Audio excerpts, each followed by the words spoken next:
அத்தை எனக்கு ஒர்க் கொஞ்சம் ஜாஸ்தி, ஒரு 10 நிமிஷம் நான் சமைச்சிடுறேன். அதெல்லாம் நான் சமைச்சிட்டேன், நீ போய் ஃப்ரெஷ் ஆயிட்டு சாப்பிடவா. ஐயோ, என்ன கூப்பிட்டுருக்கலாம்ல, நீங்க ஏன் அத்தை? இவ்வளவு நாளா நான் தானே சமைச்சேன். அது மட்டும் இல்ல, நீ சும்மாவா இருக்க, நீ ஒர்க் பண்றல, நீ அதை பாரு. அத்தை நான் உயிரோட இருக்க வர நான் பாத்துக்கிறேன். போ சாமி போ. கனவெல்லாம் பலிக்குதே, கண் முன்னே நடக்குதே. டேய், எனக்கு மட்டும் தானே கேக்குறேன். ஏய் பூடி சலுப்பா இருக்கு. நான் ஜூஸ் போட்டு இருந்தா மட்டும் நான் பக்கனே குடிக்கிறல்ல. ஏய் அதெல்லாம் எனக்கு போட வராதுடி. அனுமா அத்தை, இந்தா ஜூஸ். ஐயோ அத்தை, நீங்க அதெல்லாம் பண்றீங்க? உனக்கு நான் பண்ணாம வேற யார் பண்ணுவா? தோ இவ்வளவு நேரமா கேட்டியே, எந்திரிச்சு ஏதாவது போய் போட்டு கொடுத்தானா?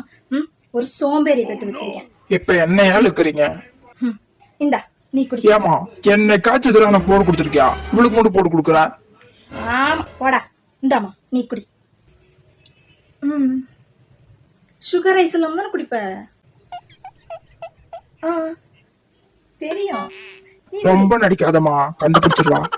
கனவெல்லாம் பலிக்குதே, கண் முன்னே நடக்குதே. டேய், இப்பெல்லாம் எங்கேயுமே வெளியே போறது எங்கேயாச்சும் கூட்டு போயேன். ஏய் இல்லடி, இன்னைக்கு ஒரு நாள் தான் லீவு, டயர்டா இருக்கு. நெக்ஸ்ட் வீக் போலாம். டேய், அவதான் கேக்குறாள், பாவம் என் மருமக, ஒரே ஒர்க் ஸ்ட்ரெஸ், இதுல வீட்டுக்குள்ளேயே அடைஞ்சு கிடக்குறான். ஒரு நட்சத்திரம்.